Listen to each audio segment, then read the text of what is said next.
Infinity Games Podcast. Okay, so this is the Infinity Games Podcast, episode 3.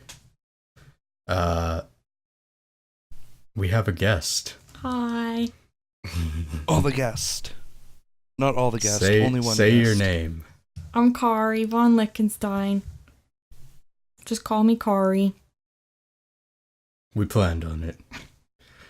I'm Jukeboxhero, I'm KelryxsKing. and today our main topic is Zelda Breath of the Wild.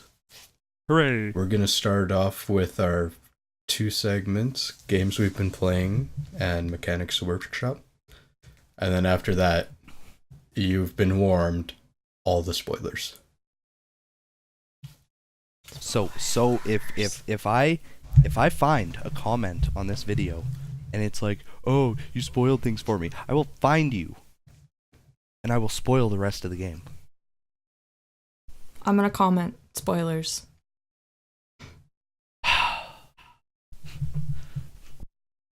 That's Jukebox's jurisdiction. Okay, well, let's just get this show on the road. Kari, what have you been playing? Persona 5. Cause what else? All my hype. So, when did you get that? It came out on April 4th, and I've been playing it as much as I can since. Which isn't all the time, which makes me sad.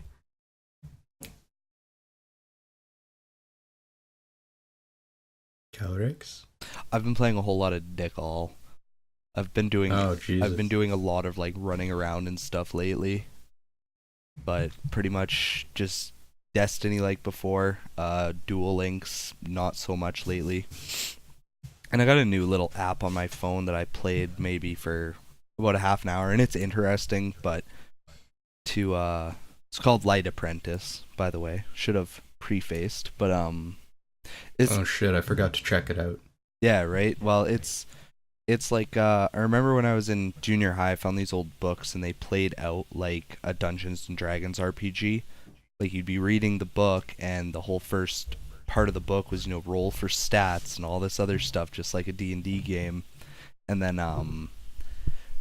as you progress through, it'll be like, you come across a cave. Do you want to go into the cave, or do you want to proceed through the forest or whatever? And if you wanted to go into the cave, it would tell you to flip to a certain page. If you wanted to go through the forest, it would tell you to flip to a different page, and then you got to kind of play your own story through like that, right?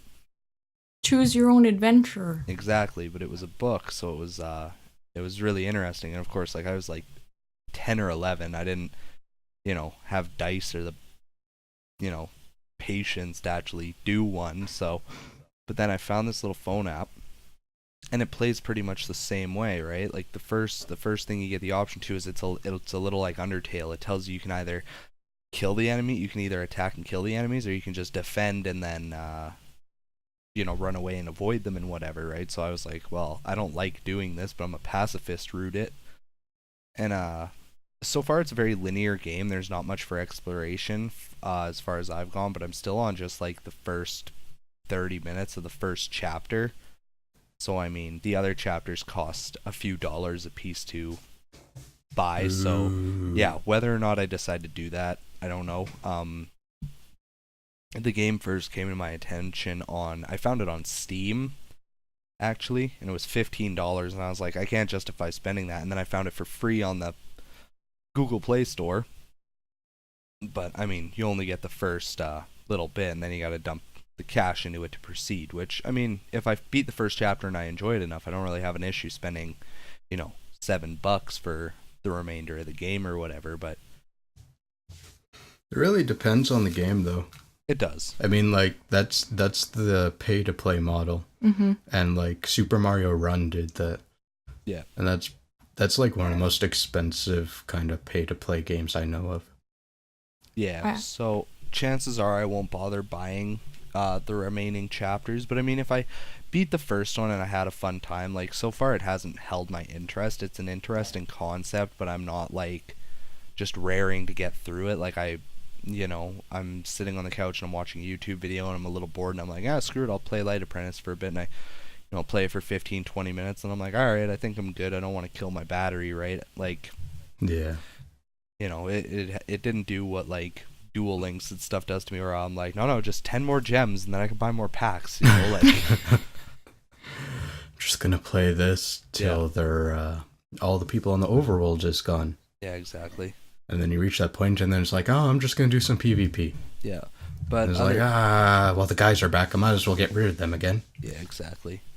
But in the meantime, all I've been playing is Destiny. I get the new Fire Emblem halfway through May, so I'm excited for that. But of course, once I have that, then I'll have plenty to say about it. But yeah, we'll be hearing all about it. Yes, you will.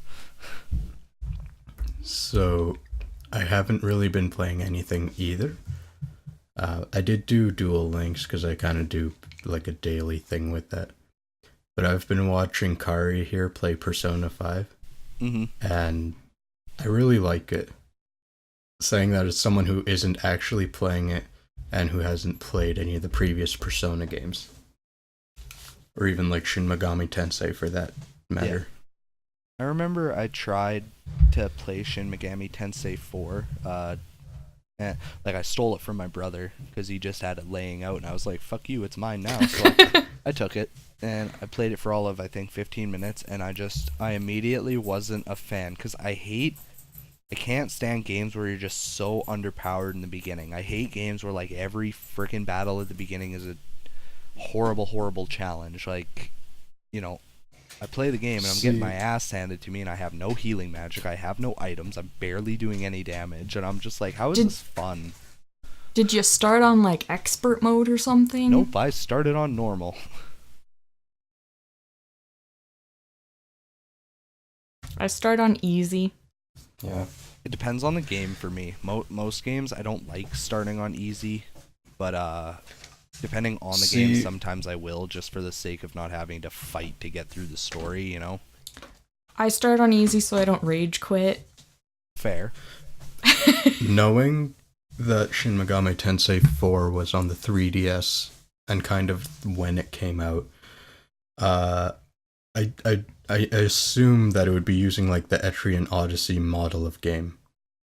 Yeah, it was very similar, because I remember, or not, Hylexa Queen, my girlfriend, she did have an Etrian Odyssey game back a while back, and I tried it, and it was the same thing. I was like, oh cool, you get to build your party, and then immediately I go into the dungeon and I get curb stomped, and I was like, cool, that's fair. Like, yeah, see, they popularized that kind of gameplay with the Etrian Odyssey series, and then they carried it over to pretty much every game Atlas produced on handheld since. So it permeated itself into everything else, including like Persona Q and Shin Megami Tensei Strangest Journey. Yeah. And that's a very hardcore type of gameplay mode, or like just everything about it is difficult. The actual Persona games are kind of nothing like that. They're turn-based RPG goodness. My only complaint is that it's fairly linear. Yeah, but I mean, linear. It's definitely interesting. It's heavily story-based, so you kind of are like shoehorned into the next part of the story between playing bits. Yeah, there is some where you can choose after school what you want to do, and you can affect the game not the outcome, but what you get to see of the story that way. I mean, when I was at our local game shop the other day, me and one of the employees, we get along well, and he asked me if I'd picked up Persona 5, and I said, no, I've never played a Persona game in my life, and first of all, I don't really have the money to spend on it right now, and second of all, I just didn't have any interest, and it's just that, it reminds me of what happened to my Tales games, and it just really hurts my soul when games are linear like that, especially RPGs. Because a huge part of RPGs is supposed to be exploring and going the extra mile to get stronger equipment, and I mean, in Persona, you can like subjugate monsters and stuff like that. Yeah. Yeah, so so you can choose who. Yeah, so you can go out of your way to, like, you could potentially, they could have done it so that, there's more exploration and it's not so linear, and it's like, if you go the extra mile, you can get a stronger monster on your team, or you can get a better piece of equipment or something, whereas in a lot of games now, especially in Tales games. Like I was watching one YouTuber who's playing through Tales of Berseria, and he'd like go to the shop and he'd have like 19 of the same weapon, and they'd all have like just slightly similar stats, and a couple would just have a slight difference or like a different perk or bonus or whatever on it. And I was like, how is this any fun? Yeah, no kidding. Like I remember playing Tales of Symphonia and Tales of Vesperia, and it was just the coolest thing, because it's like in Tales of Symphonia you start out with like a wooden sword and you're like, oh god, and then you get to like the next town later on and you can buy a knight sword and you're like, awesome, something metal. And then you get to like two more towns after that, you learn about synthesizing, and then you can get like super badass weapons if you have the materials to make them. And then you start, and then you're like, hey, now I gotta go out of my way to like go and like explore and find the materials so I can get the strongest weapons possible, so I don't have a boss shitting down my neck later on. And I'm just like, where did that go? Like, Yeah. Go ahead. Oh, in Persona, I don't know about Persona 5 yet, but in 3 and 4, you can use monster pieces or like the drop items and fuse them with weapons to enhance your weapons, which is sort of like the Tales of Symphonia. I mean, it's similar enough. I think I watched a review for Persona 5 because, of course, I was curious. I try to keep most games under my radar just in case. Yeah. And I believe they did mention that later on you're able to fuse different monsters and stuff like that. So, yeah, that's always been an aspect of Persona. Yeah. An important one, too. So, is there anything else that anybody's been playing, or do we want to move on to the next segment? Always Pokemon Go, but who gives a shit about that anymore? Yeah, call me back when there's trading, and when there's, Will do. And when I live near Pokestops. Download Ingress and like submit a stop near you. Submit my house. I want to submit my house as a stop. I don't know if you can do that. No, really, it's a historic site, I swear. Abe Lincoln So died if you here. go into Ingress and you submit a spot, like a cultural spot or whatever, that they could use as a portal, they use the same data for Pokemon, and those portals become Pokestops or gyms. Yeah. And it's kind of community based. So if you submit a stop and then I think it's 2 other Ingress players confirm it as like an actual stop, it'll be in the game. Oh, that works. They might have changed it. So we just had to tag team it. I was gonna say, everybody download Ingress and we'll just go on a Pokestop making run around tomorrow. Yeah, I'm the only nerd with that game right now. I mean, hell, if it works, if you can get confirmation that that works, then let's get some Pokestops right near my house and I'll start playing Pokemon Go. Just get a Pokemon stop in every room of my house. There you go. Drop a lure, use an incense, lucky egg. I mean, that's the thing. That's the only reason I never played it, because it was just so much of an actual hassle for me to go out and get anything, because I'd have to go out, get in my car, drive 10 minutes into town, park, and then start walking around to have any hope of finding anything. So, I mean, you always say, because there's Pokestops near my place. But if I want to get anything good, I gotta travel too.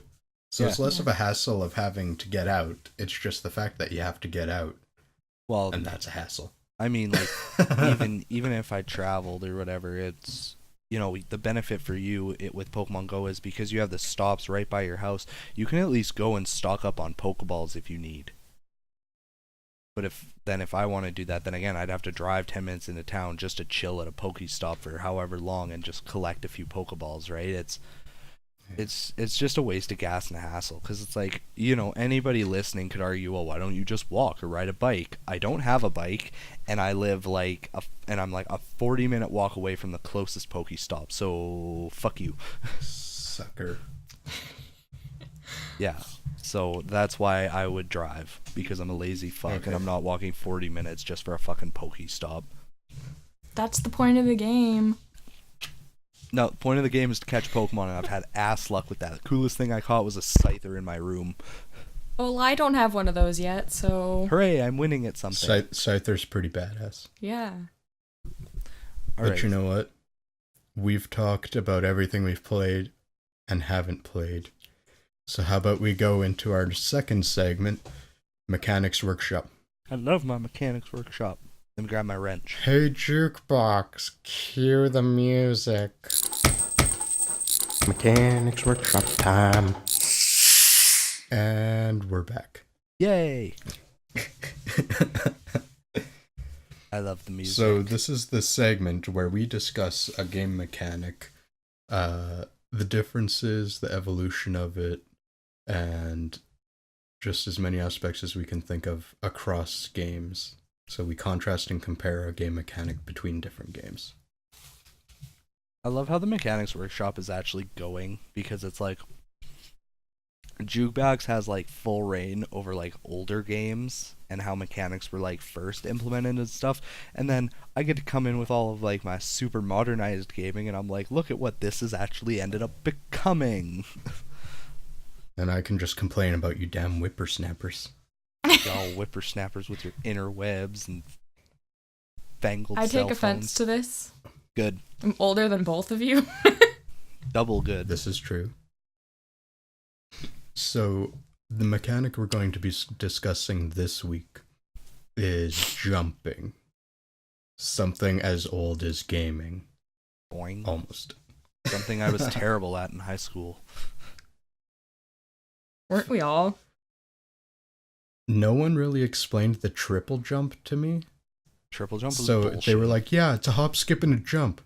And I'm like, what the fuck's the difference between those? So I'd like run up and then I'd kind of like stop and I'd be like, what do I do next?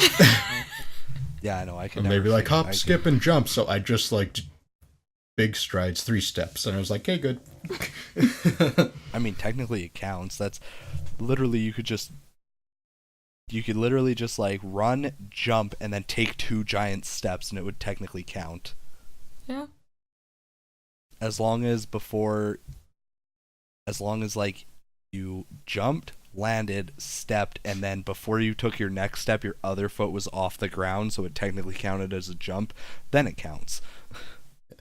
I actually learned how to do triple jump from one of the first games to have triple jumps. Nifty. And that's track and field. They literally do the Olympic triple jump, but in like video game form. But And in did that it one, work? You have 2 buttons. You mash them back and forth to run. And then once you get to the point where you have to jump, you stop mashing them. You watch this kind of line go up and down at an angle. And then you mash the button again to jump. And you do that 3 times. Fun. Sounds stupid, but it was a fucking excellent arcade game. Fair point. Fair point.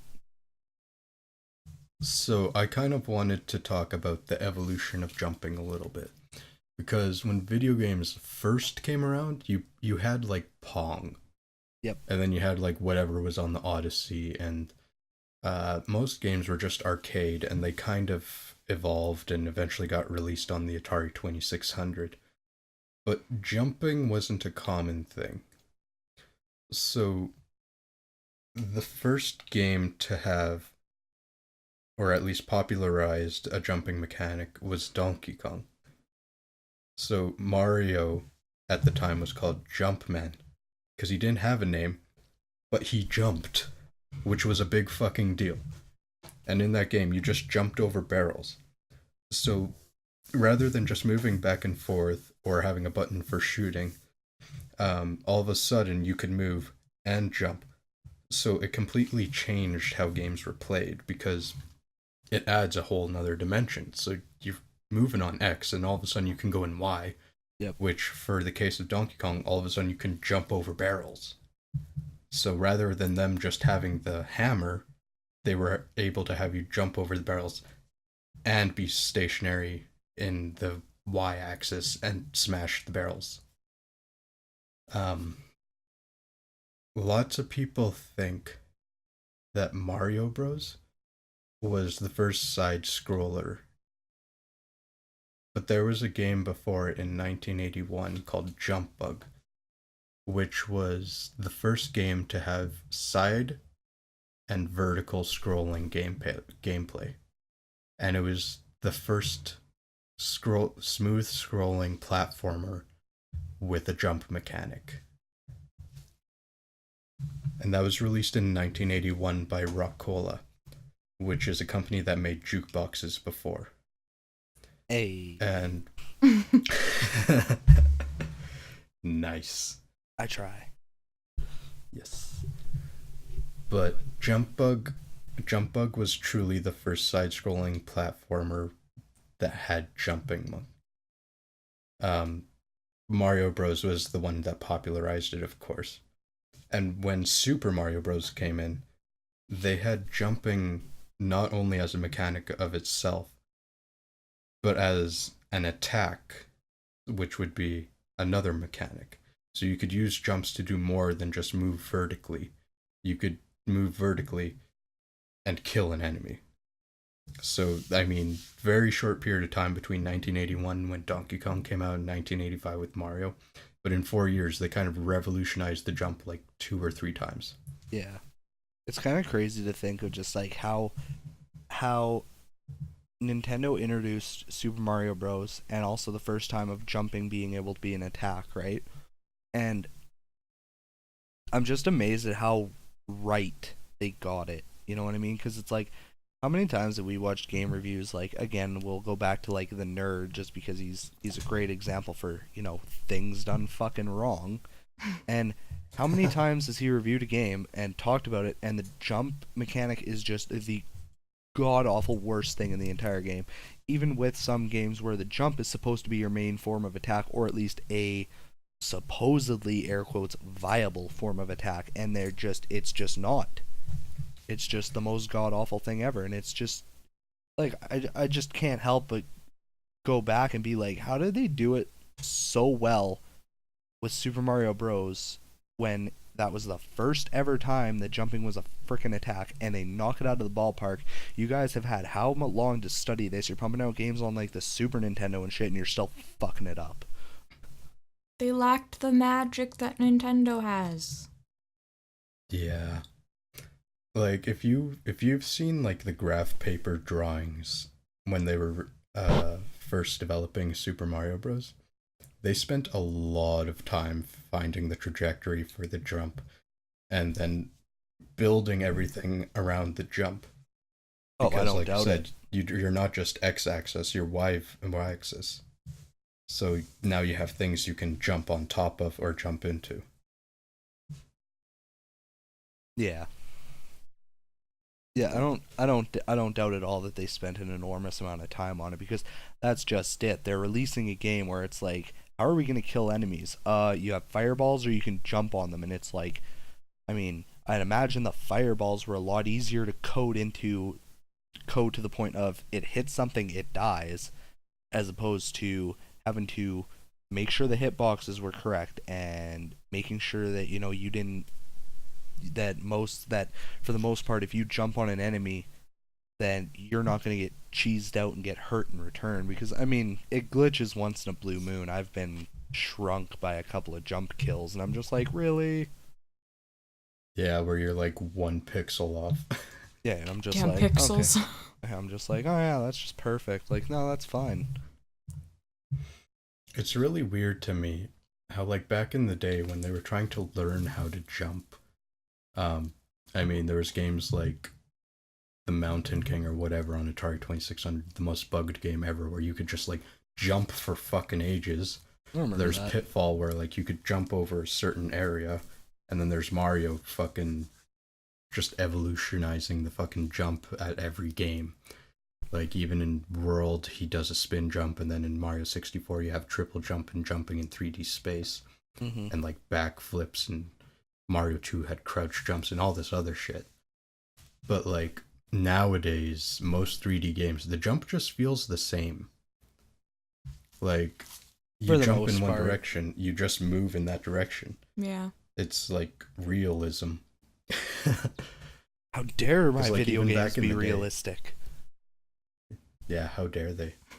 But like back in the day with Mario, you jump in one direction. with Mega Man, you could switch directions midair. And like Castlevania, you were dedicated to that jump arc.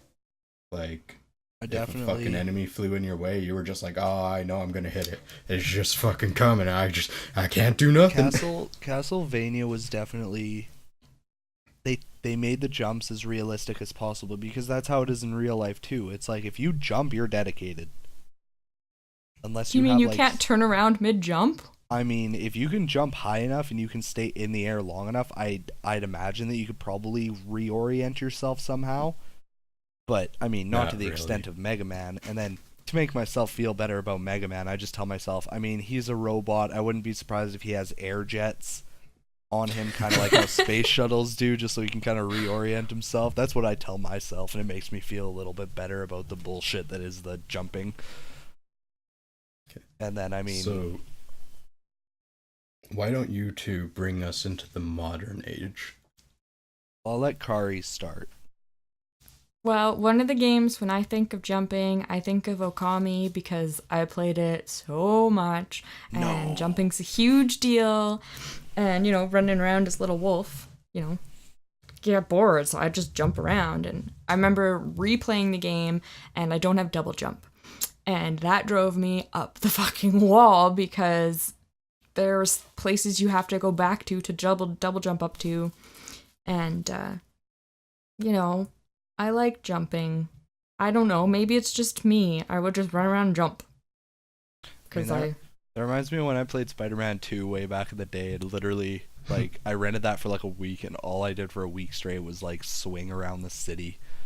Yeah, because why not? Well, I mean, it was the most satisfying thing in the game. Like, the combat bored me, and I had no interest in the story. I was like, I saw the movie, fuck it. I'm just gonna swing through fucking Manhattan.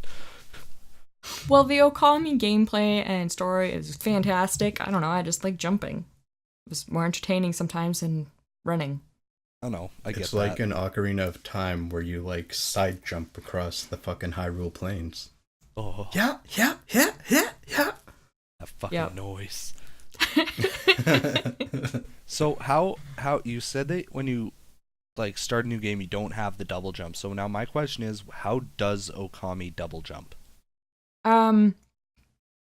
They have a like a dojang where you go and you can learn special skills. Mm-hmm. And the double jump is one that you have to learn, actually, in order to progress the gameplay. I figured but as much. The first dojang you run into, and maybe the second one you can't. There's one where all of a sudden it's available and you can't progress it until you can double jump, because you have to double jump onto a tall platform. Gotcha. So then, see, what I like about all that is that by having the double jump mechanic come later, they can actually build the game in a way that has, like, gives you replay value. Like, if you know there's a place with, like, a treasure or something, you gotta double jump, but you can't, it gives you a reason to go back to those earlier areas within Okami, right? Yes, except in Okami there's a lot of back and forth anyways. Oh. Yeah. Well, I mean, it just gives you more value and exploration still. Yeah. That's true. At least it's not like, oh, like this area you were in 3 levels ago, suddenly the second door is open. Now you just got to run through it just to access a new part. So you got to do backtracking for no reason. It's like, at least you're going back, and then, like Jukebox said, at least there's new areas, new items that you can potentially get. I mean, I don't know. I've never played an Okami game. It's so good. The main thing I was curious about is mostly like what kind of animation happens when you double jump. When you double jump, she does like a front flip. Okay. Which looks cooler with some of her certain weapons, although for some reason her shield just hovers in one place, but you know, whatever. Okay. So is it just kind of like she jumps once and then she like double jumps off of like an invisible air platform kind of thing? Basically, yeah. Okay. She's a goddess. What do you expect? I mean, yeah, so she gets by with that. It's like she's a goddess, right? It's this ain't no rocket jump. Well, yeah, that's the only thing. It's like, as much as I love like the Ratchet and Clank games and stuff like that, that's the only thing that bothers me about the double jump in those games, is because it's literally like you jump and then you're literally jumping again off of literally nothing. I'm like, that literally can't work physics wise. Isn't that with most double jumps though? A lot of double jumps. Mostly. Yeah, it's a very common thing because it's like, of course, it's like double jumping is just a satisfying concept. It's like the same thing happens in like Devil May Cry and Super Meat Boy. yeah, sure, Super Meat Boy, and it's stuff like that. yeah, like lots of games that happens in, and it's like I understand why the game needs that kind of thing. It's just that I get so much more satisfaction out of a jumping mechanic when there's like a solid explanation as to how the fuck you're double jumping. Yeah. I mean, I think it's weirder when you have like a human character who double jumps, because then you have to have your suspension of disbelief. Yeah. But what's equally as weird is if you have a human character who doesn't jump at all. Like in Legend of Zelda. Until recently. That threw me off like hard. I know. I'm like, wait, with me. jump. What? This isn't right. I mean, for like all these years, the only time you could jump was in some of the newer games where you walked up to a cliff and it's like, jump up. Okay, I'm jumping up. And then all of a sudden you can just jump whenever you want. Yeah, it threw me off really. It threw me off pretty hard at first. I got used to it eventually, but for the first like couple hours I was like, fuck right, I can actually jump in this game. When I started playing it, I made like a really concerning face at Kari and just mashed the jump button until it like hit her. Yeah, I didn't get. I'm like, yeah, whatever. You're jumping. What's the big? Oh shit!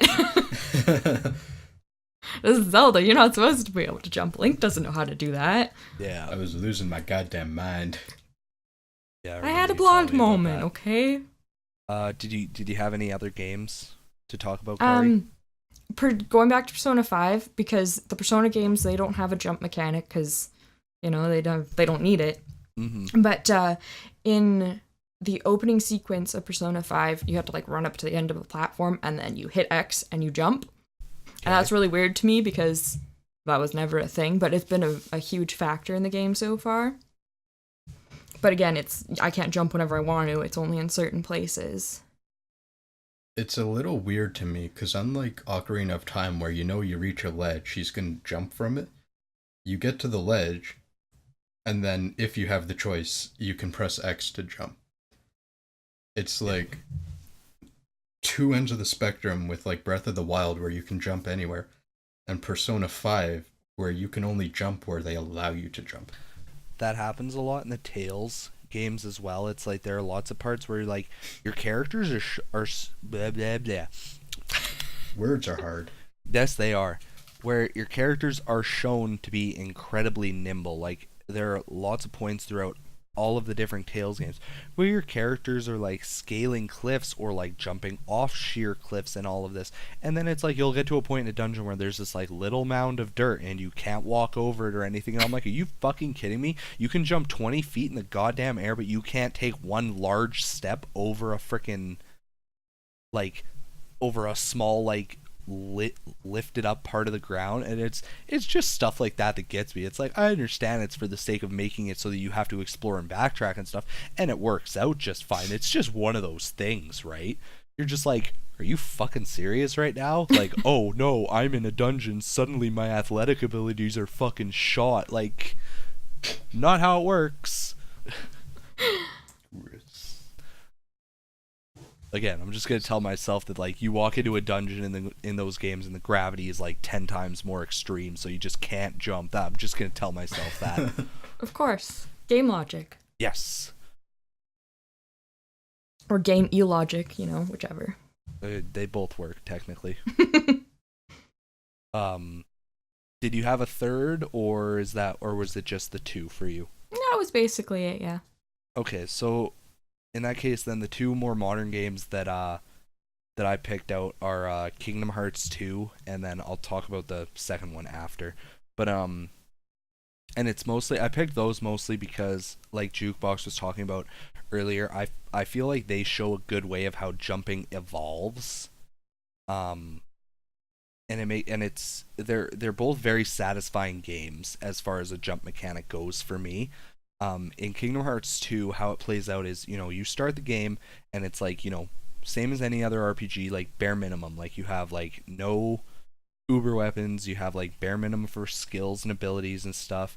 So it's like you can attack, you can jump, and then like in the first little bit you get a little bit of magic, etc. And of course throughout the course of the game you get more powerful. So the way it works in Kingdom Hearts 2, and they kind of did it in Kingdom Hearts 1, but the main reason I'm not talking about it is because Kingdom Hearts 2 just did it in a better way. So as you progress through the game, eventually the main character Sora gets access to something called drive forms. And the first one that you get access to is called Valor form, which is described to be just purely physical. Like you dual wield 2 keyblades, you can't use any magic, and you're a physical force to be reckoned with. And all 5 of the drive forms in the game, I say 5 because I'm referring mostly to Kingdom Hearts 2 Final Mix. In the original Kingdom Hearts 2, there were only 4 drive forms. They added a 5th one into the Final Mix game, which is a wonderful drive form. I love it so much, but that's a conversation for another time. Valor, each of them have a skill that as you level up the drive form, they all have a max level of 7. At every odd number that you level that skill up to, that you level up the drive form 2. So at level 1, the drive form has access to its main skill, which for Valor form is high jump. So being able to jump higher in that form makes sense, because when you're in that form, you're the pure embodiment of physical punishment. So it stands to reason that your physical abilities are boosted, right? Yeah. So then when you get Valor form to level 3, Sora gets the high jump ability himself to access without having to be in Valor form. So like the Valor forms high jump will go up to level 2, and then Sora gets access to the level 1 version, which again makes sense because it's like, of course, the more Sora uses this physical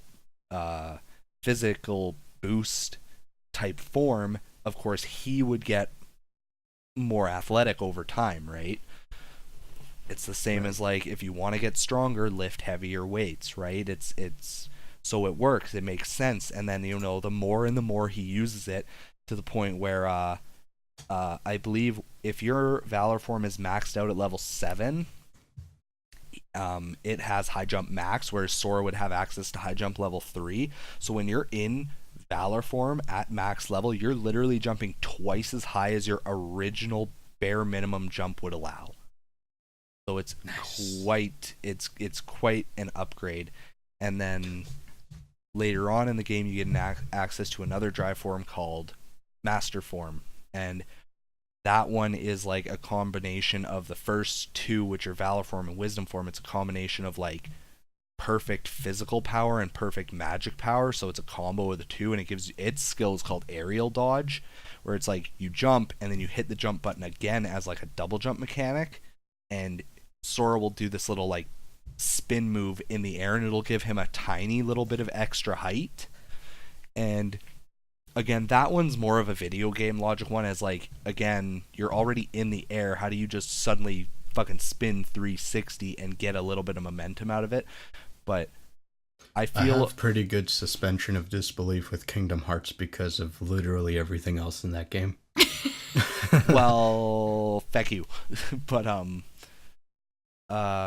so for me, the Master form ability works well with the aerial dodge, because it's like as he's mastering that form, he's mastering the mixture of his physical abilities with his magical abilities. So it makes sense to me that he could harness some form of wind magic to give him that extra boost or whatever. Again, I might be just shooting for a roundabout explanation. I am the last airbender. But I mean, and a keyblade wielder. I'm just perfect all around.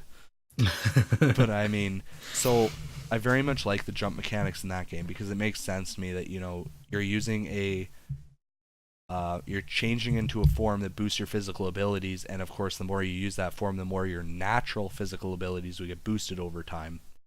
And then the aerial dodge I don't consider so much of a jump mechanic. It's just a standard video game who's it, what's it. I don't consider it so much of a part of a jumping mechanic, but it does still give you a little extra height and a little extra momentum, so I figured it was worth mentioning. Yeah. What was the other game you were going to talk about? I wanted to talk about Destiny because Destiny took jumping to. I mean, I'm sure if I dug deep enough, there would be other games that would have what's the word I'm looking for? A similar way that they went about a jumping mechanic, but pretty much the way Destiny works is the story is you're a guardian who's been resurrected from the dead by the power of, as cheesy as it sounds, light. Like that's what you are. You're a being composed of light. And so Spoilers. I know it's oh yeah, whatever. No. I will find whoever comments that. No. But so how it works is there are 3 different classes in the game. There's hunters, there's titans, and there's warlocks. Warlock master race. And so the way it works is each of them, of course, they have a standard jump and then they have a double jump where they're able to like boost themselves using their, everybody affectionately refers to it as space magic, and that's essentially what it is what your light is it's just space magic at the end of the day, right? So and the guardians are able to harness that into like the hunter can form like a bow of purple like black hole energy essentially, and the warlock can generate lightning, and the titan can create bubbles out of like void magic. It's wonderful. Quit laughing or I'm gonna shut the fuck up. But they're defensive bubbles. Sorry, I'm like still stuck on space magic. I know, it's wonderful, isn't it? That's why it's I like said meat brownies or something. That's why I said people affectionately refer to it like that. But just for the sake of argument, the titan doesn't like blow bubbles out of a little like fucking bubble wand. Like he forms like a giant defensive bubble shield. Okay, so just shut your fucking mouths. So, but better than Bubble Man. exactly. Yes, very much. But so essentially what happens is each class has their own type of jumping. Like for example, hunters have generic like double jumps, so they're able to use their light, their magic to give them a second jump. It gives them a platform to stand on when they want to, right? So they can if you're wearing the right equipment and stuff, you can have as many as 4 individual jumps with a hunter, which makes them really dominant in like Nice. PV, which is super dominant in like PvP because it gives them the most 360 degree mobility, because you can be sprinting, jump forward, jump straight up, jump backwards, and then jump to the right if you have the right loadout, and it makes you really fucking annoying in PvP. Annoying for everyone else. Yeah. Titans get the most jump. Or not get the most jump, they get the most height out of their jumps. Okay. To me, that's mostly an explanation of if you look at a lot of their armor has like what seems to be like a jetpack on their back, so it makes sense to me that they would be able to go higher up. And then in warlocks, reality, it's just Luigi. It like, is drenched in armor. It is. That's exactly what it is. You know how my Titan looks, but no. And then warlocks. Bubbles. Warlocks are able to travel the furthest when they're doing their double jump. And so they're Peach in disguise. Exactly. So that's why I said you could probably definitely find similarities in other video games, such as, but the evolution of jumping mechanics. Exactly. But so it's cool because it's like I start out with my warlock, and at first like my jump is ass. Like I get it, and then it's like I just jump, and then I can double jump, and I get a little bit of extra height. It doesn't do much, and then the next upgrade I get for it, it gives me a substantial amount of extra height, and then the third one gives me more speed out of it, and then the fourth one if you start the game as a warlock, the final node you unlock is literally a teleport, and it's absolutely terrible, but I mean it's still a teleport, right? Like right. It's called Blink, and you'll literally like you jump, you hit it, and you'll shoot forward and up a little bit. Oh, I was thinking like Super Smash Bros. As you were talking, so... Kirby's made of air.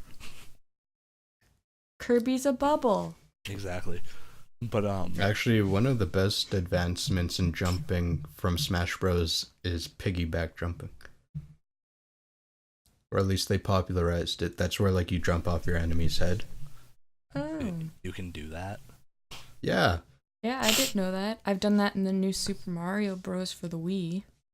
So if you're both falling down a pit, and if you land on your enemy's head and you press jump, you're going to push him down a bit, and you're going to jump back to the platform.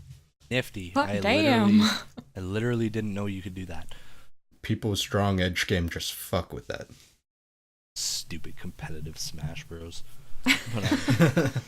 But yeah, so that's as far as jump mechanics go. Those are my two games. Is I like how Kingdom Hearts shows that it shows growth over the course of the game, not just as far as his magical abilities, as far as like his physical abilities actually gradually growing over time, right? And then in Destiny, I just think it's interesting how each character controls so differently as far as their jumps are concerned, right? So there are many times in the game where it's if like you can find like hidden pieces and like collectibles and stuff, and some of them are really high up and some of them are in really annoying places. So it's like if you need to travel a far distance, you might have to have a warlock to do it, and if you need to go really high up, you might need a titan, and if you need to like jump around some bullshit corners and you got to do some maneuvering, then you might need to use a hunter. Like it's an interesting way to have different variations, in my opinion. And I like how all these jumping mechanics can be linked to the games of old. Well, yeah, it's jumping in itself pioneers. Jumping in itself never changes. The day that a game magically has some form of jump mechanic, jumping is jumping. If you do anything different, you're either teleporting or you're flying. Yeah. Right? I mean, there's still evolution, man. These mechanics have to start somewhere. Well, yeah, it's like, if you think about it realistically, like how far can jumping go before you have to start considering it to be something completely different? Pretty damn far. Well, I mean, Mirror's Edge, you got parkour. That's just like a lot of jumping and grabbing. I mean, but like, is a hover jumping or flying? It's hovering.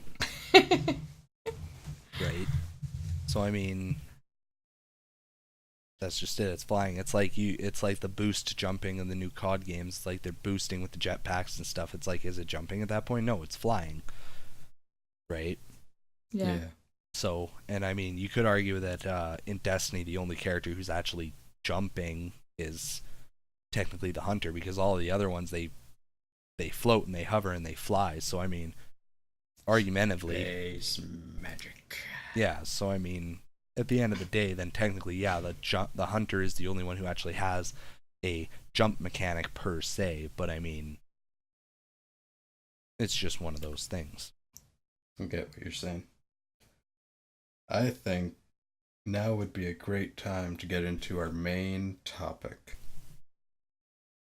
Here's everyone's spoiler order. This is everyone's spoiler warnings. You know, that doubles the way I'm hearing things. Everything is doubled, so that probably sounded way more chaotic than it was. Oh, probably. No, this is the spoiler warning. Indeed. If you have not beat Zelda, and even if you have beat Zelda, chances are you'll be spoiled by listening to this section. Spoilers. Yes, that. So, we have this kind of in a review style. So we're going to give our first impressions, what we think of the visuals, the audio, the gameplay, and the story. Then we're going to give our final impressions, like what we thought of it once we were done. And then we might just nerdgasm. Yay. All over everything. No, don't do that. Then we gotta clean it up. Oh, that's what the Roomba is for. No, it's just running into a single corner. Your room is clean. Your room is clean. You son of a bitch. Okay. But so Jukebox, do you want to start off with your initial impressions? And for every topic, we'll pretty much just we'll go Kari, and then I'll finish. All right. So, initial impressions. Um, I went into this 100% spoiler free. I saw the first revealed trailer from like E3 when they first announced it, and nothing else. Nifty. Yeah, I think I was like that too. So I kind of knew that it was open world, and that was about it.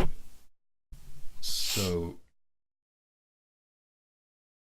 I'm not sure what I expected, but once I got into it and I kind of got out into the open world, it like kind of hit me that I'm playing like a very Western RPG, which I was going into this game hoping that it could get me into that style of game, because I absolutely fucking hate Western RPGs. Like the Elder Scrolls, Witcher, those kinds of games, can't give a single fuck. Yeah. But I do give a single fuck about Zelda. So I was hoping that a very Western styled Zelda could be enjoyable to me. Mm-hmm. Now, And what's that? I was just gonna say. Now, my only question is, and I won't go into this too far, is it's a curiosity question. Now that you've played Zelda Breath of the Wild and you've enjoyed it, would you ever consider doing like playing Skyrim or The Witcher or anything? Like, do you think that at this point now you could maybe enjoy one of those games? Hell no. I think I ruined No. Skyrim for him. No, probably, but I mean, it was just a curiosity thing. I was just like, oh, I wonder. I highly doubted that would actually be the case, but I mean, No, I still You can't never give know. a single fuck about those games. I don't blame you. Sad face. And But anyway, so continue. part of that might actually be because of the way they do quests. Because the way Zelda does quests is very different. Like, especially in relation to, like, the main storyline. Yeah, they really segment them, or break them up. Yeah. I mean, so does Skyrim, but Well, Yeah, but the ones that are like main quest, it doesn't have like a nice nifty little column that says main quest or main storyline quest. fair point. and like in Zelda, you don't have to do those main quests. Mm-hmm. I'm gonna go fight Ganon with a tree branch. Lol. Scary. I don't know. My first impressions, it was mostly what I expected, even though I expected nothing. And I mean, it was just fine. Kari? I had zero expectations and like very minimal hype. Not that I didn't care about it, but I don't know, life. So when I sat down and started watching Jukebox play it, it's like, holy shit, this is real. This is like everything I love about Skyrim and everything I love about Zelda all in one. So my first I was really impressed, and I really loved what I thought the game was going to be and turned out to be.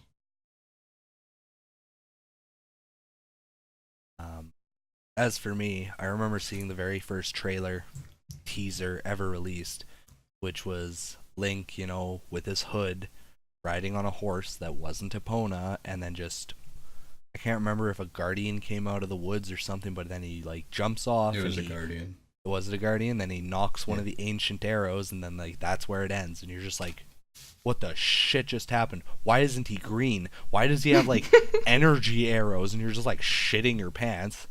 So Yeah. I saw and that. thought it was a girl. Everybody thought it was a girl because everybody was like, oh, it's going to be a female Link. And then Hyrule Warriors was like, hey, Linkle is now in the game. And she uses a crossbow. And then everybody's like, oh, fuck me. This game's going to be ass. And then Nintendo was like, lol, nope, fuck you guys. You're a bunch of fucking idiots. Like, it's just fine.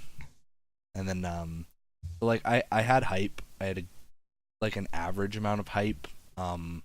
Me personally, I definitely wanted to get a Switch for Zelda. Yeah. Granted, at the end of the day, I'm very glad that I was way too broke for that because Yeah. I mean, Same. Jukebox and me have talked about this in past podcasts. It's like right now I don't understand what the draw of the Switch is. Like I would have literally got a Switch, played Zelda, And then been And like, then what the fuck do I do now? Yeah, I would have been like, now what? I would have been like, I guess I'll get Blaster Master, and then I maybe would have played Blaster Master for a bit, and then I would have moved on to playing Destiny and Kingdom Hearts and stuff, which I just got recently. Like, it would have overshadowed just the eShop games, right? And then I would have been without a Switch game because I wouldn't have bought Mario Kart 8 Deluxe. I mean, for me personally, I'd be like, the fuck's the point? Because I mean, the only time I'd really play it is it's like me and my girlfriend might play it a little bit, and then it's like if Jukebox ever comes over and hangs out, like we'd probably end up playing it, but that'd be about it. Zelda. So, and then so I'm very glad that I didn't get a Switch, but I did have a decent amount of hype going into Zelda. I didn't really know what to expect. I was nervous because I was like, it's an open world Zelda game. And I was really worried about the story and stuff suffering, which, I mean, we'll talk about the story and stuff in a little while, but I mean, I was pleasantly surprised as far as like the first little while went, because I mean, I started the game, and you wake up and you talk to the old man and you go and you climb a Sheikah Tower. Oh, geez, I was fucking hyped about the old man. Right. That was like a direct throwback to the first Zelda. It was like wonderful. There's nothing to fuck around but an old man. Yeah, I had the same nostalgia emotions going, and then it's like, I activated the Sheikah Tower and all the Sheikah Towers popped up, and then like I just put my controller down. I was like, nope, I gotta wait for the girlfriend. I can't do this alone. Like, she's gonna be mad at me. So I ended up playing through the first 15 minutes of the game twice, but I mean, whoop-de-fucking-do. Right. But I mean, as far as like the first little bit of the game went, I mean, of course, like the first thing that happened to me, I was like, the weapons break and I'm not gonna have fun with this. But I mean, once you get used to it a little bit and you realize how easy it is to get more and more weapons, and to the point where it's like you'll find something stronger and then you gotta go into your inventory and you're like, hey, fuck, what can I get rid of? It works out in the end. But of course, at the first bit of your game, you're just like, fuck me, this sucks. Yeah. But yeah, as for like, it sucks. me personally, I don't care. I don't really care. I mean, I did so many freaking dungeons so early on. I had lots of high durability, high power weapons all throughout like the first couple of main dungeons. So I mean, the breaking of weapons never really bothered me that much. But definitely at the beginning of the game when you're first starting out, it's a massive issue that really grates on your nerves, and the whole time you're just like, fuck me, how am I going to deal with this? So when you first like walk out of that cave and it like shows you the Great Hyrule Plains and whatever, what do you think of the visuals and the aesthetic style of all of that? I thought it was pretty, but I thought it could have been better. Yeah. Be completely honest. We should probably preface saying this. We all played on the Wii U and not the Switch. Yeah. Because I do know that like the shading and the rendering was a little bit better on the Switch. Can I just be completely honest? I see zero difference between the Wii U and the Switch. Zero. You are blind. I see a lot apparently. of difference. I see absolutely no difference. Like, I know Jukebox, you sent me the one video where it showed the two side by side. Yeah. And I could see a small amount of variation, but then it's like, if I watch a YouTube video, it's like, I've been watching Shady Penguin, he's been playing through Zelda, and he makes me so mad, but I love him so much. But, and it's like, throughout the entire game, I'm like, everything looks the same to me, because I've never been one to notice tiny little differences, like, oh, the shading is a little more detailed, and, this and that, and it's... So, I mean, me personally, I thought the visuals could have been better, but, I mean, yeah. If they'd made the game exclusively for the Switch, then they would have been better, but the problem is they had to make the game for the Wii U and then optimize it for the Switch. Yeah. Or do I have that backwards? No, it was made for the Wii U and technically ported to the Switch. Yeah, so of course, got the same treatment as Twilight Princess. Yeah, so of course, because that's how it had to go, of course the visuals are going to be lower than what they could have potentially been. Had they made the game exclusively for the Switch, then I have no doubt that it probably would have you probably wouldn't have had the frame rate issues, and it probably would have looked way prettier. See,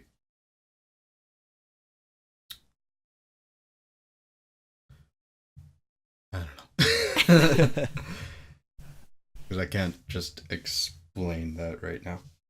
But like when I walked out and it shows the whole valley and whatever, I immediately recognized this as Nintendo's new style. Mm-hmm.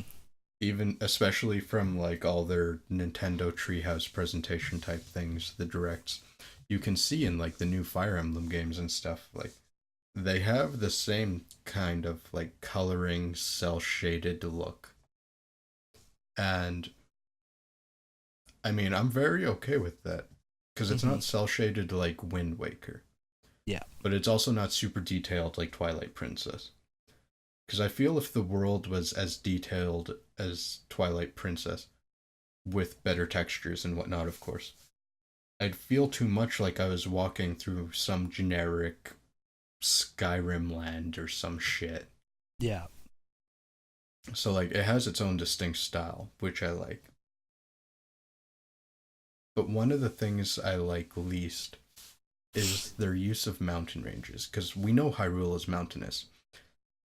But in order to save system resources so it doesn't have to render this entire fucking map, there's a mountain range between pretty much every area anywhere. So if you're looking in one direction, you see a lot of whatever area you're in, but almost the entirety of the next area is completely hidden. Yeah. So it looks like a lot, and it looks massive, and you can see everywhere you're going to go, but you can't actually see it. Yeah.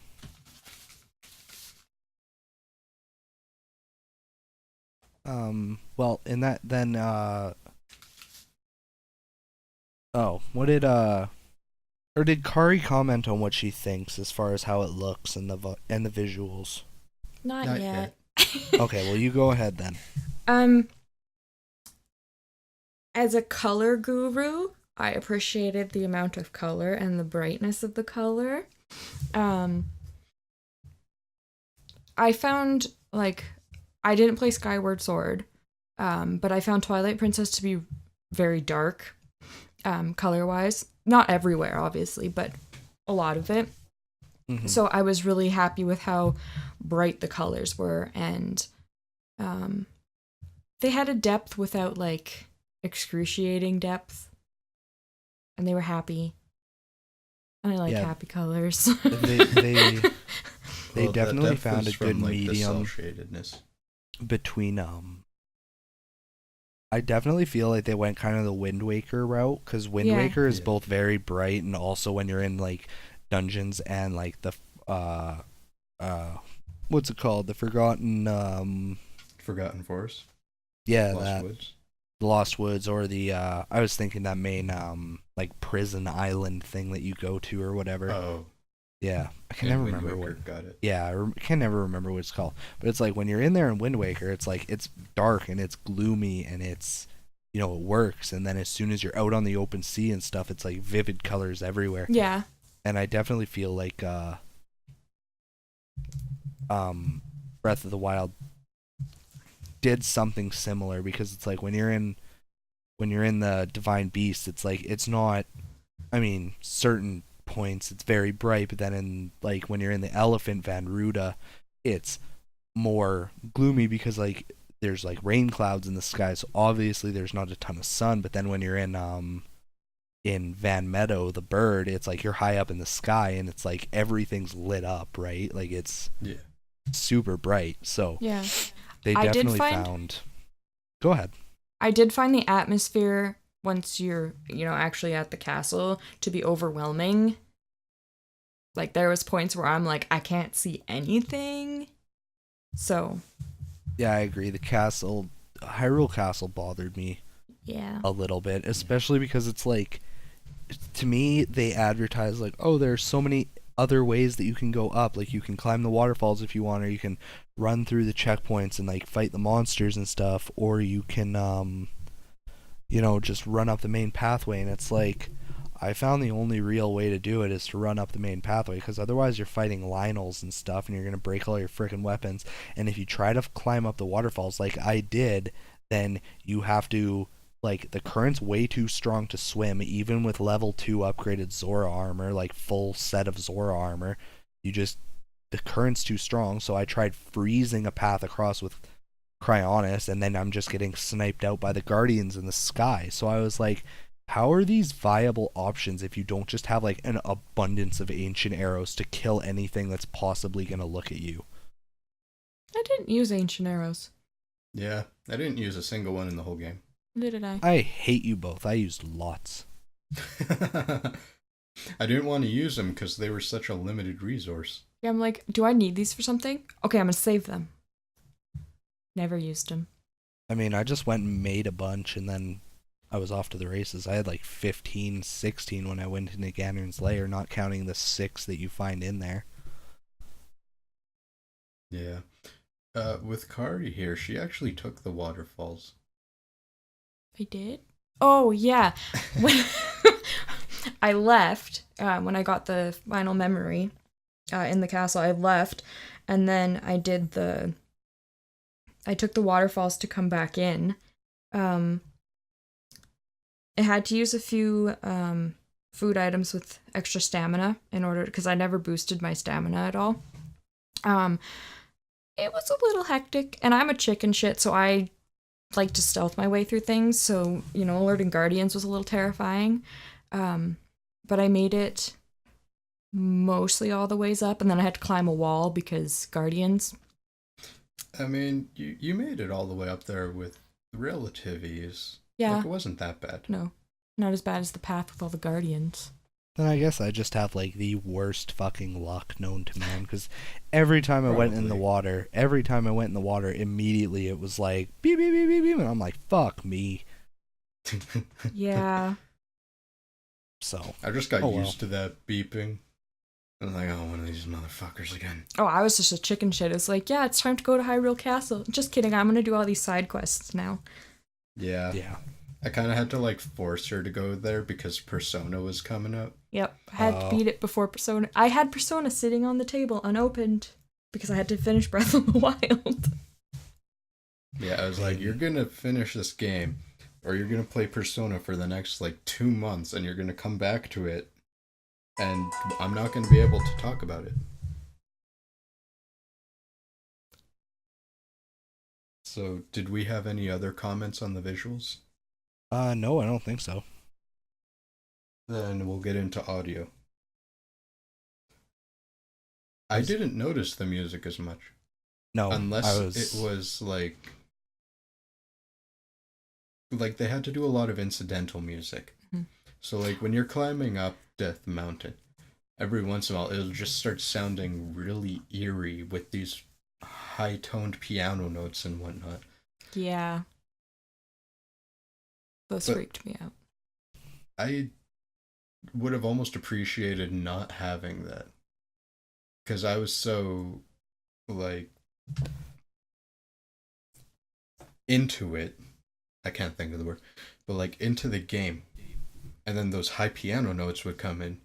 And it would kind of take me out of whatever I was doing. I was like, oh, do we got a blood moon? Is there, like, an enemy? Why is it eerie now? Yeah, the incidental music always made me very paranoid. That whole chicken shit thing. What? And I mean, it probably should, but most of the time, nothing fucking happened. Yeah. So it was just a piss off. What bothered me the absolute most was it's like, I walked out onto the Great Plateau, like right when you start the game, and the first thing I thought to myself was, I'm so excited for this music, and the only thing I heard was the wind. Yeah. And I was expecting the fucking Zelda theme, and you don't get that till the end of the game. I was like, honestly, so fucking angry. I was like, are you kidding me? Every other goddamn game in this series, when you're out in like Hyrule Field or the main world or whatever, there's always theme music. There's always music playing. And it's like, it's not that I hated the sound of the wind. I mean, the wind sounded wonderful. It was super peaceful. I was just so chapped that it's like, where's my damn overworld music? Yeah. Well, there is like, overworld music. It's just calmer and quieter and... It's like jazz. It's just in the background. Yeah. Yeah, it's and then all of a sudden, incidental music, and we all panic. That's just it. That was what bothered me. Like, I love the music. What you do hear of the music, it's wonderful. But it's just it just bothered me a lot that if I was running from one place to another, or I was riding on the horse or something, and it's just that, it's like I never noticed any amount of sound, and I played with headphones on. Yeah. And I never noticed very much of any music unless it was incidental music or something, and it bothered me, to be completely honest. It dulled the experience of the game just a tiny bit for me. Yeah, I wasn't super impressed with how they managed when there was music. Mm-hmm. I did kind of like how there was like ambient sound allowed. Yeah. Because that helps with immersion. That's the word I was trying to think of. See, I would get the music stuck in my head because, like, I'd be not humming it, but it'd be stuck in my head all day until I was playing it again. Mm-hmm. Not that I can think of it now, but... So I did enjoy the music. I just don't remember it, so it didn't leave a lasting impression. Yeah. Is That's that all we just have to say about the audio? Oh, fuck the audio. Yeah. Yeah, pretty much. I was just gonna say, because it's like, I mean, you pick up, it's like, I mean, I'm not gonna do it right now, but it's like, if I had a minute to think about it, like, I could hum you a track or two from Ocarina of Time, or, you know, or whatever, but you can't do that with Breath of the Wild, because at least as far as I fucking noticed, and again, I had headphones on, like, expensive, high quality headphones, and I couldn't hear dick throughout the whole game. Yeah. So. Except the audio we all remember is the friggin' Guardians with their lasers on you. Yeah, pretty much. Put that as your ringtone if you're in like a crowd of people. Some of them are just gonna get like PTSD whenever you get a text. No, that'd be me. Yeah. Could you imagine if there was like some kid with a laser pointer and the beeping sound was his ringtone or something, and it just goes off, and some psycho's first instinct is to like throw a fucking butcher's knife or something. Like, ah! Oh god. We don't recommend this at all. Don't try that at home. Or not at home. Just don't try it. The police got very mad at me. So anyways, gameplay. I noticed a distinct lack in da-na-na-na. Yeah, that The bothered one me too. Kurok guy does it. Fuck Okay, the fine. Kurok guy. But like, I don't know. As the mechanic of the chests really pissed me off this time around, because they changed the weapon system, and like you were saying earlier, everyone has that main gripe when they start. Mm-hmm. But I continue to have that gripe throughout the entirety of the game. Because like back in the day when getting the chest was something fucking special, in this game, every time I got a chest, I'm like, okay, it's gonna be a rupee, it's gonna be an ancient core, it's gonna be a fucking weapon, and it's probably gonna be a fucking weapon. And it was always a weapon where I'd have to like throw out whatever weapons I was holding to even get it. And for the most part, I didn't give a fuck about most of the weapons. Like, the way they built it is so you have to use different weapons on different monsters and whatnot. But I really just wanted a good single-handed sword. Yep. And just fucking wreck shit with that. Like, even if it broke, I wish there was way more replacements. Yeah, that's just it. Hey, but you gotta open chests upside down. Boo. I mean, that was one nice thing that I did enjoy, is what Kari just said, is it's like you can open a chest from any fucking position, which I thought was nifty. But Yeah, I mean, you just kick the motherfucker. Yeah, but Makes I mean, my toes hurt. Yeah, but again, this is also the first Zelda game where you've even been able to encounter chests in different positions like that. Yeah. Yeah. And one thing I had a huge issue with, and what really, again, just hurt the Zelda experience for me, was how it gave you all the means to do everything in the first hour of the game.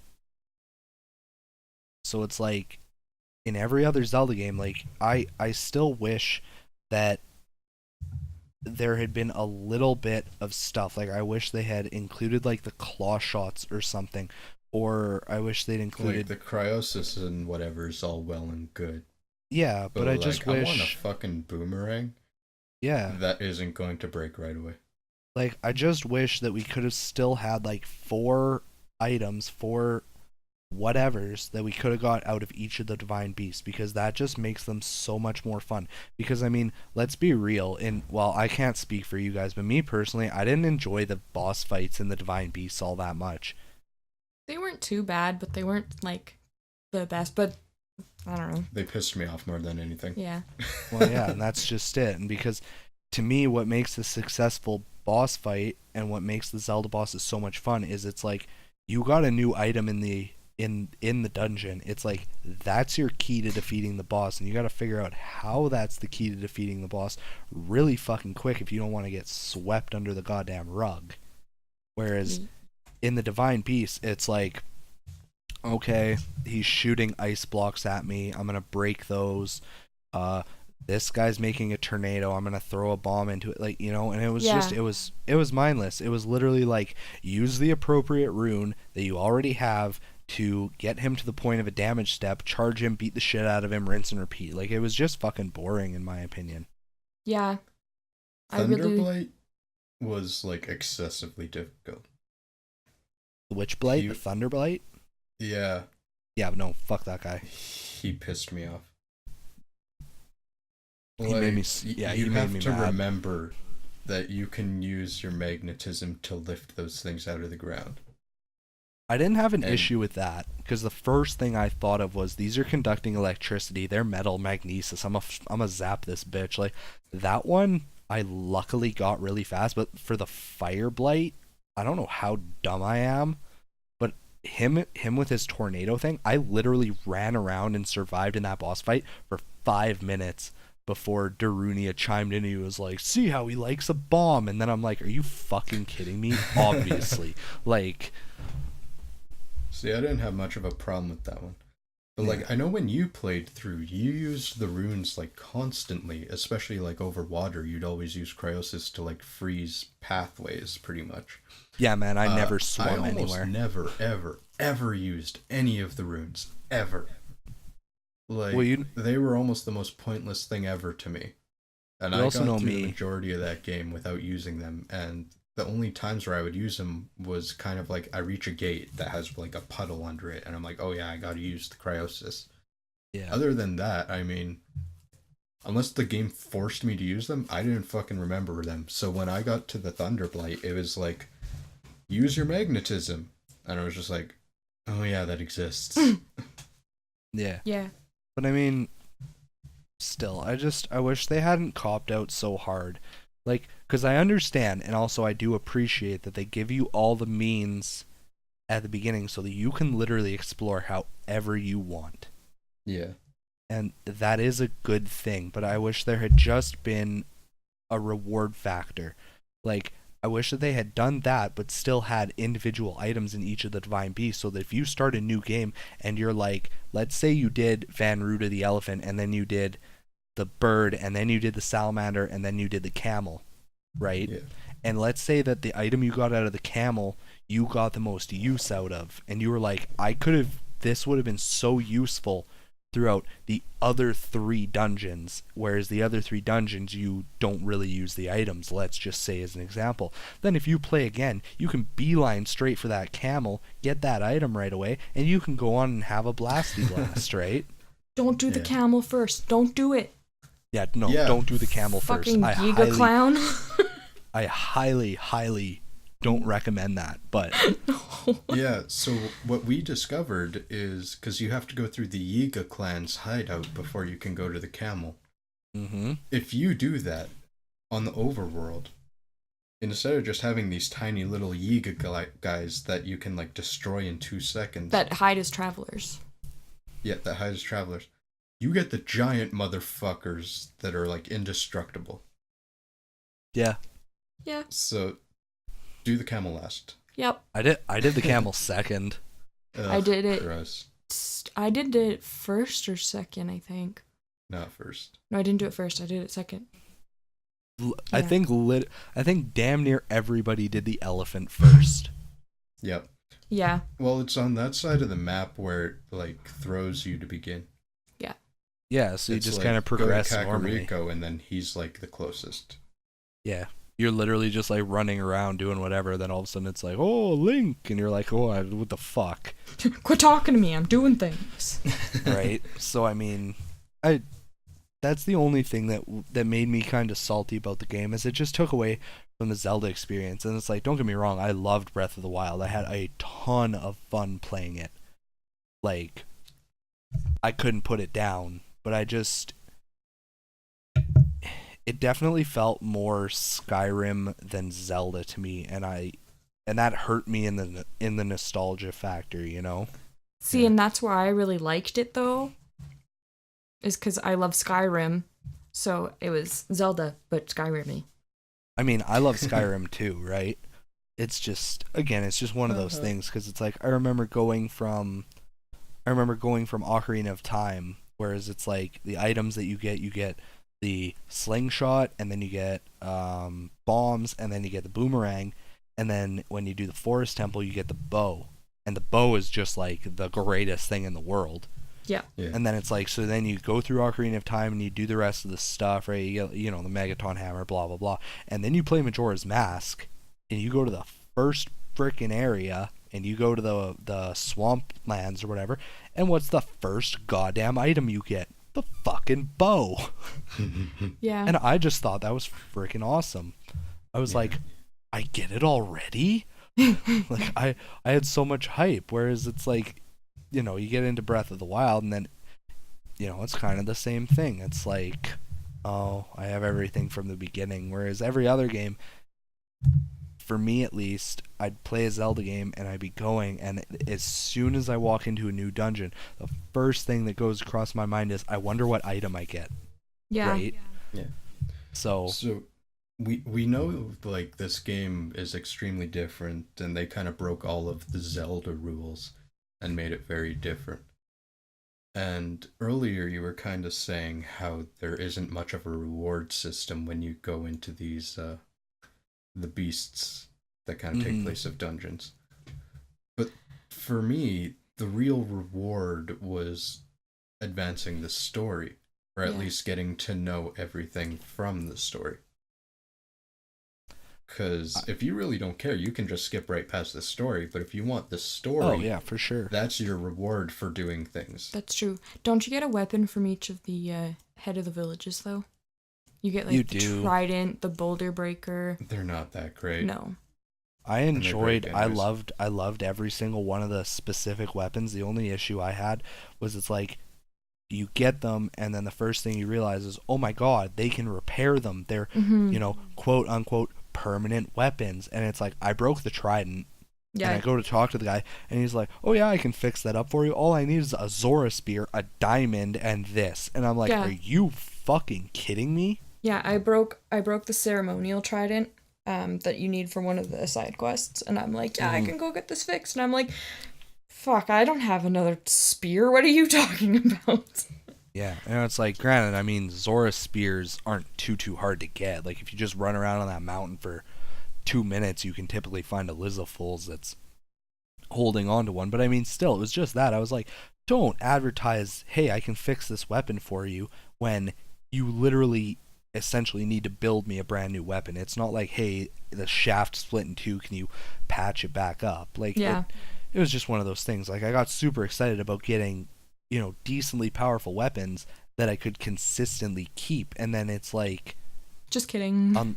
Unless you're somehow, like, stupid fucking rich or incredibly fucking lucky and you just have all these diamonds laying around, it's like, fat fucking chance you get to hold on to these. All right. So, I mean, stupid fucking weapon system, fuck. But I mean, story overall, I enjoyed it a lot. I had a lot of fun hunting down the memories and learning more about what had transpired. Zelda, personally, this is my favorite version of Zelda. Yeah. I love how much of a go-getter she is. I've hated most of the past incarnations of Zelda where they're all damsel in distressy. I mean, whether or not it's their choice, I mean, Zelda and Twilight Princess, she's kind of a background character because Midna is the main focus.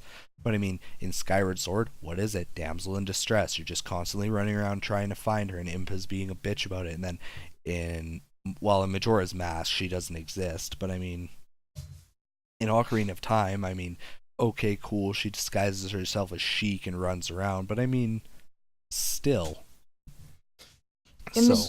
In the DS ones, she still kind of has a damsel in distress thing, but she's also not Princess Zelda. She's like a pirate captain. Not that I can remember her name right now, because, that'd be smart. Tetra? Is she? Tetra. Yeah, it's Tetra. Isn't that just in Wind Waker? No, she's in both of the DS ones. No, wait. She's in... Spirit Tracks. No, Spirit Tracks Zelda's actually in it, and she actually plays a major part. Yeah, because she's the ghost, and she can take over the phantoms or whatever. Yeah, but in Phantom Hourglass, she's, I guess, damsel in distressy, but yeah, I agree. This is definitely my favorite Zelda in Breath of the Wild. Yeah, this was probably my second favorite. Your first, because I really liked the Skyward Sword one.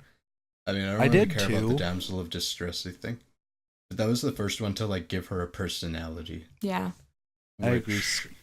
I thoroughly fucking enjoyed that. Skyward Sword. The only reason that the new one isn't my favorite, like Breath of the Wild Zelda, is voice acting. Oh, and see, I love her voice acting personally, but I'm a sucker for accents. Show Kari that scene that you showed me versus like the Japanese versus the English as far as like distress goes. Yeah, I'll do it at another time. Yeah, pretty much it's like if you watch the Japanese one, assuming you kind of have some background in watching like anime or knowing the language or anything, you can tell that they did like a better job of showing distress and kind of matching what they say with the actions happening on the screen. Whereas in the English version, it's like, oh no, everyone's dead. So. And the Japanese one's like, everyone's dead. Right, like it's like more real. Yeah. Right. It's true. I do agree though. I very much enjoyed her voice acting. I enjoyed all the voice acting, to be completely honest. Yeah. My favorites were definitely I might just be picky. Yeah, well, you might be, but either way, I do agree with you, right? Like, it does bother me how, as good as her voice was, it's just a matter of, it's like, you get to the parts where she has all the reason in the world to be completely distraught, and she's just, and I'm like, okay, your hamster didn't die, all your friends did. Like, step it up a bit, So, but I very much enjoyed all of the Guardians, especially, or all the champions, sorry. Like, I really enjoyed Mifa's voice. Yeah. I thought it fit her very well. I also really liked, damn it, I can't remember her name, but the Gerudo lady, I really enjoyed her voice. Yeah, she was awesome. Yeah. And Darunia, of course, the big Goron guy. Well, the Gorons are always just like... Well, the Goron was my favorite voice actor. Me too. He did a very good job of matching the voice with the actions. I agree. He was very on point. The Rito guy, the Hawk guy, though, him, he was too much of a sarcastic bastard. I was like, I will shoot you. I mean, that was kind of his character, though, wasn't it? Yeah, that was the intent. Just fucking make us hate him. And I get that, but I mean, I was just like, I will put a fucking arrow in your ghost eye. Like. But he's a Rito, and that means he's a bird, so I like him. Well, fair enough. He's the only one that I didn't like. Like, his voice was still good and it suited him very well, but he was the only one that I just... And again, I know that the whole point was to hate him because he was a sarcastic prick. He was all like, I could beat Ganon, no problem. It's like, okay, well, why are you dead then? Yeah. Low blow. But I mean, overall, getting the memories and the story and everything, I had a lot of fun with it. At the same time, it's one of those things where I wish that they still could have had like a full-blown story, even in the open world setting. I know it's not if they tried to do that, it probably would have hurt the game overall. But I can still dream for some kind of perfect mix. Yeah. Did you get all the memories and then go back to Impa? I sure did. Before beating Ganon? Mm-hmm. So you got that extra little bit at the end? Apparently, but Jukebox and I talked about it, and I said, because he told me that he beat it without having all the memories. I said, well, I beat it with having every single memory. You got the 13th memory? Yeah. Okay. Yeah, I got every single one, but I mean, I didn't notice anything super special, so. It's the scene after the credits. Yeah, so I beat it without having all the memories, and then I went back for the memories. And then Kari here beat it with all the memories because I made sure she did. There's like an extra full 2 minutes of dialogue. Yeah. And it's all super cute stuff. It is. I didn't notice it, but I mean, I might have just had the ending. I might have just beat the game, and then I might have you been had checking the full something ending on my phone, so I don't know.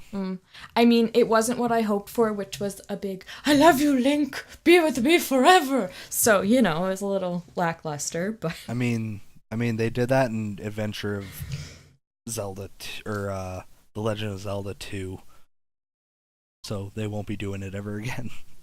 I mean, as well as they could in 8-bit. Yeah, like a little heart or whatever.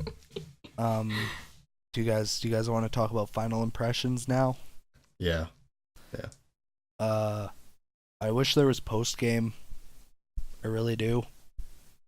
I wish there were secret dungeons doing stuff, and it's you could go shrine hunting, but I don't see the point personally. Completionist? Yeah, that's really the only thing for end game, because once you beat it, if you go back in, it actually gives you a number of quests. It says how many you've done out of how many there is. Yeah. Must beat them all. So that only really applies to you if you're a completionist. Mm-hmm. But I'm pretty sure with the DLC, they're gonna add more dungeons and stuff. So you gotta pay for it, but technically there's gonna be more.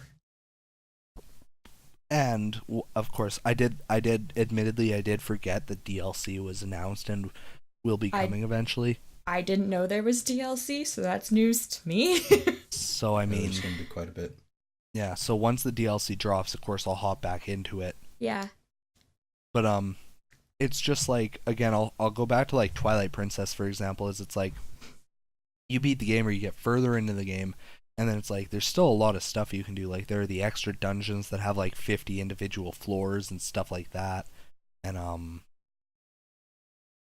and it's most Zelda games don't do any amount of post game. And that's fine, but it's just one of those things where it's it's a big open world, and they definitely could have done some kind of post game, and I just kind of wish they had. I think it would have been cool if you maybe could have gone back into the Divine Beasts or something, and maybe things would have been changed up, and you would have had another dungeon to kind of go through or something. I just appreciate running around Hyrule without guardians trying to kill me everywhere and blood moons, Oh yeah. When you go back into the game, it'll bring you back to the gate before Ganon. Yeah. Mm-hmm. That was actually something I forgot to mention, is the final battle with Ganon was way easier than I thought it was going to be. Yeah. All of the Blight versions were harder than the final boss. Yeah. Yeah, I was very disappointed. And I mean, partly that's because we all got all the Divine Beasts, but even still, he was really easy. Except I had arrow issues in the second half, but that's just me. Yeah. I just, again, because I just go back, I just kept thinking about the older games and how intense the Ganon and Ganondorf fights were, especially, again, Twilight Princess. I shat my pants during Twilight Princess, because it's you fight him as a giant fucking Ganon monster, as his pig beast form, then you fight zombie Zelda that he has under his control, then you have to fight him on horseback, and then you duel him one-on-one. That shit's fucking intense. Yeah. It's like some Right? I mean, shit. this one was still super intense. It's just the actual battle was easy. Because once you Yeah. have, like, Ganon, like, Beast Ganon, Mhm. that's fucking awesome. Yeah. Even if you're just shooting some arrows at him, it's super epic. It was and then, like, cool, the but cutscene again, that I follows was is, just... like, mind-blowing. Yeah. As long as your horse cooperates. Honestly, the main thing that I hated about the final boss was like I entered the final boss fight and I was super excited. I was like, "Oh, I'm going to kill this bitch." And then I saw him. And he just looked so ugly. Like I hated how he was just like this purple like grape jelly mixed with guardian parts looking guy. I was like, "Really?" Well, it kind of made sense because, like, he was incubating kind of in that sack and you caught him off early. Yeah. So he probably Yeah. would have been not full form. Yeah, It because he makes- gives it up makes- on reincarnating and goes into his full rage mode. Yeah. Again, yeah, it makes sense, and I understand why he looks like that. I just wish he looked a little better. I thought he looked bad. Yeah. I just like ultimately I'd give the game a solid 9 out of 10. I had a ton of fun playing it. I enjoyed like every second of it. It's just there were a lot of tiny little things that just chipped away at that last point for a perfect score for me, you know? Yeah. Like I'd give it an 8.6. Like, all these reviewers and stuff, they're giving it perfect scores, making it the most highly rated game since Ocarina of Time. I mhm. feel they're just as blinded as the people who still give Ocarina of Time a 10. We've Oh, had I a lot of agree. advancements and stuff, Mhm. and, like, Ocarina doesn't hold up as well as they like to say it does. So to No, it give it a doesn't. new score in, like, 2017 and give it a 10 is just kind of ignorant. Yeah. It is. It's just being blind and not wanting to admit that one of your favorite games from past is, you know, like maybe I'm a little bit of a hypocrite because I'd still give like Tales of Symphonia, I'd still give it a perfect 10 out of 10. We But I also mean- have that nostalgia though that's hard to overlook with some games though.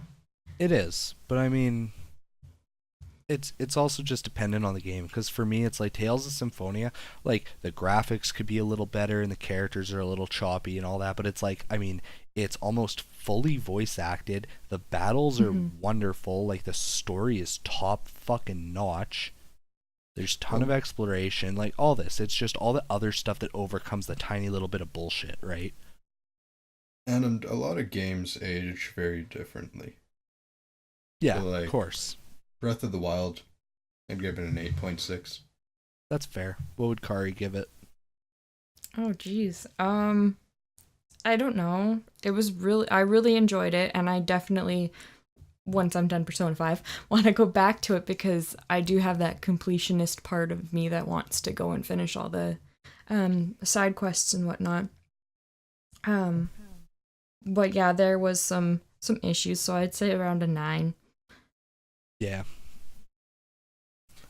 It's kind of funny. I should, like, name this the podcast where we bitch about Zelda. Because for Yeah, as I much mean- as we're bitching about it, it is fucking amazing and I Yep. love it. Well, yeah, that's just it. But I mean, you also think of like damn near any review that you ever watch. I mean, taking away from a lot of the, I'm not gonna lie, I'm starting to fall onto a bit of the spectrum where I feel like a lot of reviewers were paid to hype this thing up to an extent. Maybe. I don't want to believe that, but I'm thinking that it might be true because it's just one of those things. It's like because especially a lot of the reviewers who are very experienced and have lived through all of the other Zelda games, I failed to understand how they can be okay with like the lack, well, not necessarily the lack of, but the lackluster audio and, you know, just all the little things that we bitched about. I just don't understand how They They can were completely overlook them. yeah, how they were just suddenly completely blind to that. Whereas if you watch any other review from all the same reviewers, they'll nitpick the shit out of any other game on the planet. Yeah. Right? So I don't want to be on that spectrum, and I don't want to believe it, but I'm starting to think that the people who are accusing them of doing that, I'm starting to think that there's probably some merit. But maybe Nintendo's not necessarily known for like paying off reviewers and stuff. I think even if some were being paid, a lot more of it will just have to do with their beloved Zelda franchise cannot have a single blemish. Yeah, and also it's like you have the hype for the new game, you have the hype for the Switch. Yeah. A lot of the reviewers, I imagine, were probably on cloud 9 getting it early and being able to play it early and everything, because I know I would be. Mm-hmm. Yeah. So I'd imagine that, of course, they're a little biased, and especially when you've been sent a game and a system and all this early, free of charge and everything, the first thing that you're going to want to do is like, I need to fucking talk the shit out of this game, right? So I'd imagine that it's also some unnecessary feelings of obligation on behalf of the reviewers. Yeah. But overall, well, it's like a fucking witch hunt against anyone who gave it a 9. Are you kidding me? Fuck people. Yeah. But overall, fuck everyone but our listeners. Yeah, it has a couple of issues here and there, a couple of things that, you know, maybe hurt the nostalgia, or a couple of things that I just don't really understand. Again, the lack of overworld music in general. But I mean, I loved it. I loved every second of it. I enjoyed I enjoyed pretty well every shrine I did. I enjoyed all of the divine beasts. I had a blast. Yeah. I really did. It's my second favorite behind Skyward Sword. Agreed. Highly unpopular opinion. Oh, very much so. Skyward Sword's my favorite Zelda game, bar none. Still haven't played it. Do it. I know I'm going to. You know, after Persona. Yeah, no, definitely play Yeah, I Skyward told her she Sword. has It's to. wonderful. But yeah, I believe it's time to wrap up our podcast. Yeah, I got a lot to work with. Yeah. Alright. I'm Jukeboxhero, I'm KelryxsKing. I'm Kari. our lovely guest. You'll probably be hearing more of her. Indeed. This is the Infinity Games podcast. Thanks for listening. Thank you. Yep, thank you for listening. We'll see you guys next time. Oh, and how about this? Next time, we're gonna have a new segment. Yay, new segments.